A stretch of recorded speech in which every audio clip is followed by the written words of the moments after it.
ഒരു ദിവസം ഞാൻ സ്വപ്നം കാണാണ് ദേവിയുടെ മുഖം വെള്ളിയിൽ കെട്ടി ഇരിക്കുന്ന ഒരു ഇത്. വെള്ളിയാണ്, മൊത്തം സിൽവറിൽ ഫേസ്. അപ്പോൾ ഞാനിങ്ങനെ അമ്മയോട് പറയാണ് വെള്ളി കെട്ടിയിട്ട് ഇങ്ങനെ കണ്ടു എന്ന് പറഞ്ഞു. അപ്പോൾ ഞാൻ തന്നെ ഒരു നോട്ടം നോക്കി. അതിനുശേഷം അമ്മ വീട്ടിൽ വന്നിട്ട് പറഞ്ഞു ഇനി അമ്പലത്തിൽ പോക്ക് അങ്ങനെ പോകണ്ട, അപ്പം അതൊക്കെ കുറച്ചോ എന്ന് പറഞ്ഞു. ഇപ്പോഴും ഞാനിത് മറന്നിരിക്കുന്ന ഒരു കാര്യമാണ്, ഓർമ്മകളിൽ മാത്രം സൂക്ഷിക്കുന്ന ഒരു കാര്യമാണ്. പക്ഷെ സാർ ഇത് എങ്ങനെയാണ് ഇത് ഐഡന്റിഫൈ ചെയ്ത് ചോദിച്ചതെന്നുള്ളതാണ് എനിക്ക് മനസ്സിലാവാത്തൊരു കാര്യം.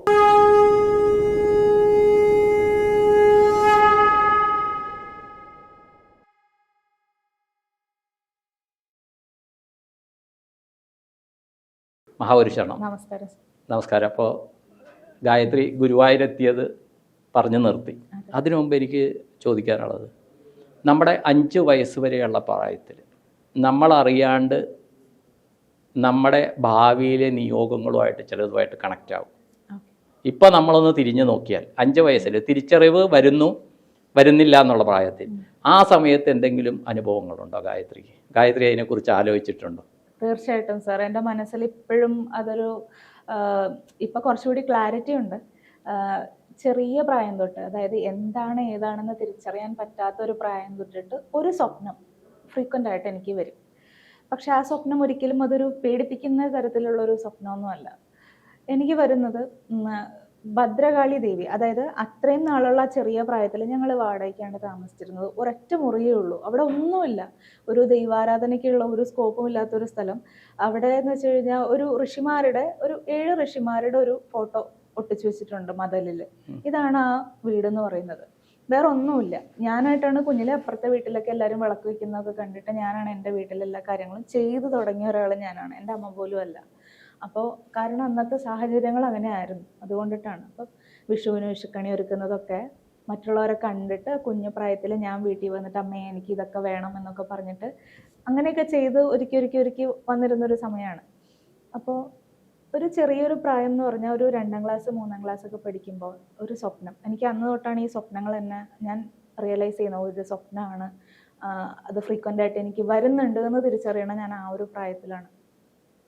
വലിയ ഉഗ്രമായിട്ട് നിൽക്കുന്ന ഭദ്രകാളി ദേവി, ഭദ്രകാളി സ്വരൂപം, ഉഗ്രമായിട്ട് നിൽക്കുന്ന ഭദ്രകാളി സ്വരൂപം, അത് ആകാശം മുട്ടേ വലുതായി നിൽക്കുന്നൊരു രൂപം. അതിന് താഴെ കൊച്ചുകുട്ടിയായിട്ട് ഞാനിങ്ങനെ മേലേക്ക് നോക്കിയിട്ട് അമ്മേ എന്ന് വിളിച്ചിട്ട് താഴെ നിന്ന് മേളിലേക്ക് ദേവീനെ നോക്കുകയാണ്. കാരണം നമ്മൾ താഴെ നിന്ന് കഴിയുമ്പോൾ വളരെ ചെറുതായിട്ടാണ് നമ്മളിരിക്കുന്നത്. ആകാശം മുട്ടേ നിൽക്കുന്ന ഭഗവതി, ഈ ഭഗവതിയോട് എനിക്ക് തോന്നുന്നത് അമ്മ എന്നുള്ളൊരു വികാരമാണ്. കാരണം പേടിയല്ല. ഞാൻ ഈ സ്വപ്ന ദർശനത്തിന് ശേഷം ഞാൻ എന്നോട് തന്നെ ചോദിക്കേണ്ട അതെന്താ ഞാനത് കണ്ട് പേടിക്കാനേ? കാരണം അത് കറുത്തിട്ടാണ് ഇരിക്കുന്നത്, കാലിൻ്റെ അവിടെ അഗ്നിയാണ് കാണുന്നത്, തീയാണ് കാണുന്നത്, ചിലമ്പ് തീയാണ്. അപ്പോൾ ഞാൻ എന്താ പേടിക്കാത്തേ എന്നുള്ളതാണ് എൻ്റെ മനസ്സിലുള്ള ചോദ്യം. പക്ഷേ ഈ സ്വപ്നം എനിക്ക് ഒരു തവണ അല്ല കിട്ടിയിട്ടുള്ളത്. എനിക്ക് അതായത് ഞാൻ ഓർക്കുന്ന തരത്തിൽ എനിക്ക് ഈ സ്വപ്നം വരുന്നുണ്ട്. അതേപോലെ ഞങ്ങൾ താമസിച്ചിരുന്ന വഴി, വീടിൻ്റെ മുമ്പിലുള്ള വഴി, ആ വഴിയിൽ വളരെ ചെറിയ പ്രായമാണ് സാർ, പക്ഷേ നമ്മൾ ഉറങ്ങിക്കിടക്കുമ്പോൾ കാണാണ് 2 സൈഡിലും നിറയെ പിങ്ക് നിറത്തിലുള്ള പൂക്കൾ, പലതരത്തിലുള്ള പൂക്കൾ വീണ് വളരെ അലങ്കൃതമായിട്ടിരിക്കുന്ന ഒരു വഴി. ആ വഴിയിൽ കുറേ ആൾക്കാർ, അതായത് അത് ഇപ്പോഴുള്ള മനുഷ്യരൊന്നുമല്ല, മനുഷ്യരാണെന്ന് പോലും നമുക്കറിയാൻ പറ്റാത്ത എന്തോ ഒന്ന് അതുവഴി പോകുന്നത്. ഇത് ഞാൻ സ്വപ്നത്തിൽ എന്നോണം കാണാൻ തുടങ്ങിയിട്ടുണ്ടായിരുന്നു. പിന്നീടാണ് ഞാൻ അറിയുന്നത് നമ്മുടെ ദേശദേവതയുണ്ട്, കൊറ്റങ്കാവ് ഭഗവതി എന്ന് പറയും. അപ്പോൾ ആ കൊറ്റങ്കാവ് ഭഗവതി ഭദ്രകാളി ദേവിയാണ്. അപ്പോൾ അന്നേ വരെ ഞാൻ ആ ക്ഷേത്രത്തിൽ പോയിട്ടില്ല, കുറച്ച് ദൂരമാണ് നടക്കാനുള്ളത് കൊണ്ട്. പിന്നെ അങ്ങനെ നമ്മൾ പഠിക്കാൻ പോകും, പിന്നെ തിരിച്ച് വീട്ടിൽ വന്ന കളികളും ബഹളമൊക്കെയാണ്. അതുകൊണ്ട് അങ്ങനെ ആരും കൊണ്ടുപോയിട്ടില്ല വീട്ടിൽ നിന്നൊന്നും അങ്ങനെ ക്ഷേത്രത്തിലേക്ക്. അപ്പോൾ ആ ക്ഷേത്രത്തിലെ ഭഗവതിയുടെ തേരോട്ടമുള്ള സ്ഥലമാണെന്നൊക്കെ പിന്നീടാണ് ഞാൻ ഈ അമ്മയുടെ പുറകെ അമ്മ ഞാൻ ഇങ്ങനെ കണ്ടു അങ്ങനെ കണ്ടു എന്നൊക്കെ ഇങ്ങനെ പറഞ്ഞു നടക്കുമ്പോൾ അമ്മ അതൊന്നും ശ്രദ്ധിക്കില്ല, കാരണം എന്തോ പറയണമെന്നുള്ളതാണ്. പക്ഷെ ഇത് കേട്ട് നിന്ന ആ ഒരു സ്ഥലത്തെ ഒരു സ്ഥലവാസി ഉണ്ടല്ലോ അവർ, അപ്പോൾ അവരിത് കേട്ടിട്ടാണ് അമ്മയോട് ചോദിക്കണം അവൾ എന്താ പറയണേ. അപ്പോൾ അവൾ ഇങ്ങനെയൊക്കെ പറയുന്നുണ്ട് എന്ന് പറഞ്ഞു. അപ്പോൾ പറഞ്ഞത് സത്യമാണ്, കാരണം ഇതുവഴി ദേവിയുടെ തേരോട്ടമുള്ള സ്ഥലമാണ് ഇതൊക്കെ, പലരും കാണുന്നുണ്ട്. അതുപോലെ ദേവിയുടെ ശക്തി എന്താണെന്നുള്ളത് എല്ലാവർക്കും അറിയാവുന്ന കാര്യമാണ്. ഉച്ച സമയത്തൊന്നും വെള്ളം എടുക്കാനൊന്നും ആരും അങ്ങനെ പോവാറില്ല. ദേവിയുടെ കാൽച്ചിലമ്പിൻ്റെ ശബ്ദം രാത്രി സമയമാകുമ്പോൾ കേൾക്കുന്ന പലരും ഉണ്ട്. അപ്പോൾ ഇതൊന്നും നമുക്ക് ചെറിയ പ്രായത്തിൽ ഇതൊന്നും നമ്മൾ ശ്രദ്ധിക്കേണ്ട പ്രായമല്ല, നമുക്കിതൊന്നും അറിയില്ല. പക്ഷെ എന്നാലും എന്തൊക്കെയോ ഇങ്ങനെ ആ ചെറിയ പ്രായം തൊട്ടൊരു കണക്ഷൻ കിട്ടുന്നുണ്ട്.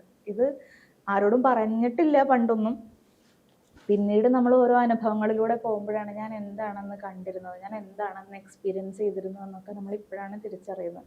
ഇപ്പോഴും ഞാനിത് മറന്നിരിക്കുന്ന ഒരു കാര്യമാണ്, ഓർമ്മകളിൽ മാത്രം സൂക്ഷിക്കുന്ന ഒരു കാര്യമാണ്. പക്ഷെ സാറ് ഇത് എങ്ങനെയാണ് ഇത് ഐഡന്റിഫൈ ചെയ്ത് ചോദിച്ചതെന്നുള്ളതാണ് എനിക്ക് മനസ്സിലാവാത്തൊരു കാര്യം. അതാണ് ഗോഡ് ഈസ് ഗ്രേറ്റ് എന്ന് എപ്പോഴും പറയുന്നത്. ഇതിലൊന്ന് ചോദിക്കേണ്ടത്, ഇത്രയും അനുഭവങ്ങളിലൂടെ പോയ ഗായത്രി എന്ന് പറയുന്ന ആ ബാലിക ഒരു നിഷേധിയായിട്ട് മാറിയത് എപ്പോഴാണ്? അത് ഫുൾ ടൈം ഒരു പ്രായം കഴിഞ്ഞപ്പോൾ തനിയെ സൈക്കിളൊക്കെ ചവിട്ടി ക്ഷേത്രത്തിലൊക്കെ പോകാൻ പറ്റുന്ന പ്രായമൊക്കെ ആയപ്പോൾ അടുത്ത് വേറൊരു ദേവീക്ഷേത്രം ഉണ്ട്. അപ്പോൾ അവിടെ സ്ഥിരം അവിടെ തന്നെയായി. സ്ഥിരം എന്ന് വെച്ചാൽ രാവിലെ വൈകുന്നേരം കണ്ടില്ലെങ്കിൽ സ്വപ്നത്തിൽ ദർശനം കിട്ടിയിട്ട് അങ്ങനെ പോകുന്ന ഒരവസ്ഥയൊക്കെ ആയിരുന്നു. അപ്പോൾ എനിക്ക് എന്താ പറയുക, ഇപ്പോൾ അവിടെ കമ്മിറ്റിയിൽ ഒരു തീരുമാനം എടുക്കണമെന്ന് വിചാരിക്കുമോ, ക്ഷേത്ര കമ്മിറ്റിയിൽ ഒരു തീരുമാനം എടുക്കണം, ഇത് എനിക്ക് സ്വപ്നത്തിൽ ദേവി കാണിച്ചു തരും. അങ്ങനെയായി. അപ്പോൾ ഒരു ദിവസം ഇത് പതിവായി, പക്ഷെ ഞാൻ ആരോടും പറയാറില്ല. അപ്പൊ ഇത് പതിവായി ഒരു ദിവസം ഞാൻ സ്വപ്നം കാണാണ്, ദേവിയുടെ മുഖം വെള്ളിയിൽ കെട്ടി ഇരിക്കുന്ന ഒരു ഇത്.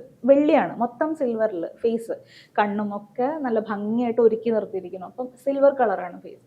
അപ്പോൾ ഞാനിങ്ങനെ അമ്മയോട് പറയാണ്, അമ്മ ക്ഷേത്രത്തിൽ അവിടുത്തെ ശാന്തിയായിട്ട് മേൽശാന്തിയായിട്ട് സംസാരിച്ചുകൊണ്ടിരിക്കുന്നതിൻ്റെ സമയത്ത് ഞാൻ അടുത്ത് ചെന്നിട്ട് ഞാൻ പറയാണ്, ശാന്തി, ഞാൻ അമ്പലത്തിൽ നമ്മുടെ ദേവീനെ വെള്ളിയിൽ ഇങ്ങനെ കണ്ടു, സിൽവർ ഇങ്ങനെ കണ്ടു എന്ന്, വെള്ളി കെട്ടിയിട്ട് ഇങ്ങനെ കണ്ടു എന്ന് പറഞ്ഞു. അപ്പം ശാന്തി എന്നൊരു നോട്ടം നോക്കി. അത് കഴിഞ്ഞിട്ട് എന്നോട് പറഞ്ഞു, കളിച്ചൊപ്പിക്കുമെന്ന് പറഞ്ഞിട്ട് അങ്ങനെ നമ്മൾ അപ്പോ 8ാം ക്ലാസ്സിലൊക്കെ ഒരു പെൺകുട്ടി എന്നുള്ള ആ തിരിച്ചറിവ് വന്നു. അതെ, ഫിസിക്കലി. അതെ, ആ സമയത്താണ്. അപ്പോൾ ഞാനിങ്ങനെ കണ്ടു എന്ന് പറയാണ്. അപ്പോൾ കണ്ടു എന്ന് പറഞ്ഞപ്പോഴത്തേക്കും എൻ്റെ അമ്മയോട് എന്തോ അദ്ദേഹം സംസാരിച്ചു. അതിനുശേഷം അമ്മ വീട്ടിൽ വന്നിട്ട് പറഞ്ഞു, ഇനി അമ്പലത്തിൽ പോക്ക് അങ്ങനെ പോവണ്ട, പതുക്കെ കുറച്ചോ എന്ന് പറഞ്ഞു. കാരണം എന്താണെന്ന് വെച്ച് കഴിഞ്ഞാൽ ഡിസ്കഷൻ വേറൊന്നുമല്ല, കമ്മിറ്റിയിൽ തീരുമാനമായിട്ടുണ്ടായിരുന്നു ദേവിയുടെ മുഖം വെള്ളി കെട്ടിക്കാൻ. നമുക്ക് ആ ഒരു ഇതിൽ ഉണ്ടാവുമല്ലോ സാർ, അങ്ങനെ തീരുമാനമായിട്ടുണ്ടായിരുന്നു. തീരുമാനമേ ആയിട്ടുള്ളൂ. പക്ഷെ അതിന് മുന്നേ സ്വപ്നത്തിൽ ഞാൻ ആള് സുന്ദരിയായിട്ട് അങ്ങനെ കണ്ടു.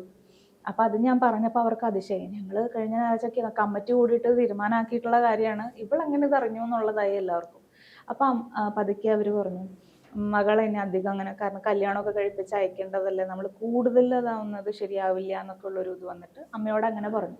നമ്മുടെ കാരണന്മാർക്ക് എന്തെങ്കിലും കേൾക്കാൻ വേണോ? അമ്മ എന്നോട് പതുക്കെ പറഞ്ഞു, ഇനി അങ്ങനെ അധികം ക്ഷേത്രമായിട്ട് അങ്ങനെ ഇതാവണ്ട, കാരണം പെൺകുട്ടിയാണ്, അത് ശരിയാവില്ല, ദേവിയാണ്, ശരിയാവില്ല, അങ്ങനെ പറഞ്ഞു. അപ്പോൾ ഞാൻ ചോദിച്ചു, എന്താ പോയാൽ, കാരണം ആ പ്രായമാണ്, എല്ലാത്തിനും ക്വസ്റ്റ്യൻ ചെയ്യുന്ന ഒരു പ്രായമാണ്. ഞാൻ എന്താ പോയാലും അങ്ങനെയൊന്നുമില്ല, എന്താ പോയാലും എന്താ പോയാലും അങ്ങനെയൊന്നുമില്ല എന്നൊക്കെ പറഞ്ഞ്. പക്ഷെ അമ്മ പറഞ്ഞു, ഇല്ലില്ല, ശരിയാവില്ല. പിന്നെ ഞാൻ അമ്പലത്തിൽ പോകുമ്പോൾ അത് പതുക്കെ 2 നേരം എന്നുള്ളത് 1 നേരമാക്കി. പിന്നെ പതുക്കെ പതുക്കെ അങ്ങനെ വീട്ടിൽ നിന്നുള്ള സപ്പോർട്ട് കുറഞ്ഞു വന്നു. അപ്പോൾ പിന്നെ എനിക്ക് അങ്ങോട്ട് ദേഷ്യമാവാൻ തുടങ്ങി. ദേഷ്യം, അങ്ങനെയാണെന്നുണ്ടെങ്കിൽ ഇനി ഞാൻ വരണില്ല, അങ്ങനെ പറഞ്ഞില്ലേ, എന്നോട് വരണ്ടെന്ന് പറഞ്ഞില്ലേ, എന്നാൽ പിന്നെ ഞാൻ ഇനി വരണില്ല എന്നുള്ളൊരു തീരുമാനം എടുത്തു. പിന്നെ 8ാം ക്ലാസ്സിൽ പിന്നെ പതുക്കെ ഉത്സവങ്ങളിലൊക്കെ മാത്രം പോകുന്ന ഒരു രീതിയിലേക്ക് വന്നു. പിന്നെ +2 കഴിഞ്ഞ ഡിഗ്രി ഒക്കെ ആയി കഴിഞ്ഞപ്പോൾ നമുക്ക് എന്തായാലും പ്രോജക്റ്റ് കാര്യങ്ങളെന്നൊക്കെ പറഞ്ഞ് നമ്മൾ എൻഗേജ്ഡ് ആണ്. ട്യൂഷൻ എടുക്കുന്നുണ്ടായിരുന്നു കുട്ടികളെ, അത് വെച്ചിട്ട് ഞാൻ പഠിച്ചുകൊണ്ടിരുന്നത്. അപ്പോൾ അങ്ങനെയുള്ള കാര്യങ്ങളിൽ എൻഗേജ്ഡ് ആയി കഴിഞ്ഞ് കഴിഞ്ഞപ്പോൾ നമ്മൾ പതുക്കെ ആ ഒരു ചിന്ത മനസ്സിൽ നിന്ന് അങ്ങോട്ട് പോയി. പോകണം, പ്രാർത്ഥിക്കണം എന്നൊക്കെ ഉള്ളത് എപ്പോഴെങ്കിലും ഒരു ഞായറാഴ്ചയോ അല്ലെങ്കിൽ ഏതെങ്കിലും ഒരു വെള്ളിയാഴ്ചയൊക്കെ പോയി തൊഴുതിട്ട് വരും എന്നല്ലാണ്ട് പണ്ടുണ്ടായിരുന്ന ആ ഒരു സ്വഭാവത്തിൽ നിന്ന് പതുക്കെ ഉൾവലിഞ്ഞു. അത് ശരി. അപ്പോൾ ഈ ഗുരുവായൂരിന്ന് പോയെന്ന് പറയുന്നത് 9ാം ക്ലാസ് പഠിക്കുമ്പോഴാണ് ഗുരുവായൂർ പോകുന്നത്. അത് ഞങ്ങളുടെ വീട്ടിലേക്ക് ഞങ്ങളുടെ റിലേറ്റീവ്സ് വന്നു. അവർ കുറച്ച് ദൂരെ നിന്നാണ് വരുന്നത്. അപ്പം നമ്മളിപ്പോൾ എറണാകുളത്ത് നിൽക്കുന്നതുകൊണ്ടിട്ട് അവർക്ക് കുറച്ചും കൂടി അടുത്താണല്ലോ, ഇവിടെ നിന്ന് 2-2.25 മണിക്കൂറിൻ്റെ ദൂരമേ ഉള്ളൂ. അപ്പോൾ അവർക്ക് വരുമ്പോൾ കൊടുങ്ങല്ലൂർ, ഗുരുവായൂർ അങ്ങനെയൊക്കെ പോകണം എന്നുള്ള ആഗ്രഹമായിട്ടാണ് അവർ വരുന്നത്. അങ്ങനെ പോയ കൂട്ടത്തിൽ അവരുടെ കൂടെ ഞാനും ചാടി ഇറങ്ങി പുറപ്പെട്ടതാണ്. നമുക്ക് അങ്ങനെ പുറത്തേക്ക് ആ സമയത്തൊക്കെ ഇറങ്ങാനൊരു അവസരം കിട്ടുള്ളൂ. നമ്മുടെ വീട്ടിൽ അങ്ങനെ നമ്മളെ ദൂരോട്ടൊന്നും കൊണ്ടുപോകാനുള്ളൊരു സാമ്പത്തിക സ്ഥിതിയൊന്നും ഉണ്ടാവില്ലല്ലോ. അപ്പോൾ ഇവരുടെ കൂടെ പോകുമ്പോഴാണ് ക്ഷേത്രങ്ങളും കുറച്ച് ദൂരം ട്രാവൽ ചെയ്യാനൊക്കെ പറ്റുന്നത് ഇങ്ങനെയുള്ള സന്ദർഭങ്ങളിലാണ്. അതുകൊണ്ടിട്ടാണ് അത് യൂട്ടിലൈസ് ചെയ്യുന്നത്. അല്ലാണ്ട് ക്ഷേത്രങ്ങളിൽ പോയിട്ട് ആ ഡിവോട്ടിയായിട്ട് നമ്മൾ അങ്ങനെ ഒരു കണക്ഷൻ വേണം അങ്ങനെയൊന്നും ഒന്നുമല്ല. ജസ്റ്റ് ഒരു ടൂർ വിസിറ്റ് എന്നുള്ള രീതിയിലാണ് ഞാൻ അന്ന് അതിനെ കണ്ടുകൊണ്ടിരുന്നത്. ഇന്നങ്ങനെയല്ല. ഇതിൽ ടീനേജ് എന്ന് പറയുന്നത് ഒരു വല്ലാത്ത ഘട്ടമാണ്. ആൺകുട്ടികളാകട്ടെ പെൺകുട്ടികളാകട്ടെ. ഇപ്പോൾ ഈ സോഷ്യൽ മീഡിയയിൽ വന്നതിന് ശേഷം എൻ്റെ അടുത്ത് കോണ്ടാക്ട് ചെയ്യുന്ന കുറേയധികം ആൾക്കാരുണ്ട്. അപ്പോൾ ഈ ഗായത്രി എന്ന് പറയുന്ന വ്യക്തിയെ ഞാൻ പരിചയപ്പെട്ടിട്ട് 1 വർഷമായിട്ടില്ല. പക്ഷേ അദ്ദേഹത്തിൻ്റെ കാര്യങ്ങൾ കംപ്ലീറ്റ് ഒരുമാതിരി പാസ്റ്റ് ലൈഫ് ഉൾപ്പെടെ എൻ്റെ തോന്നലുകളിലൂടെ ഞാൻ കുറേ മനസ്സിലാക്കിയിട്ടുണ്ട്. എന്തുകൊണ്ട് ഇന്ന് ഗായത്രിയെ ഇൻ്റർവ്യൂ എടുക്കുന്നു എന്ന് ചോദിച്ചാൽ, കാര്യം ഞാൻ ചോദിച്ചതിന് അർജുൻ സാർ ഓക്കെ പറഞ്ഞു. ഈ ഭഗവാ ഓൺലൈനിലൂടെ ഈ വരുന്ന ഇത് പല ടീനേജിലുള്ള കുട്ടികൾക്ക്, ആൺകുട്ടിയാകട്ടെ പെൺകുട്ടിയാകട്ടെ, ഒരു തിരിച്ചറിവാണ്. കാര്യം നിങ്ങൾക്ക് യെസ് ഓർ നോ ഓപ്ഷനിലേക്കുള്ള കടവ് എന്താണ്, ഒരു തിരഞ്ഞെടുപ്പാണ് ടീനേജിൽ നടക്കുന്നത്. അതെന്താണെന്ന് ഗായത്രിയോട് ഇനി സംസാരിക്കുമ്പോൾ മനസ്സിലാവും. എല്ലാവർക്കും നന്ദി, നമസ്കാരം.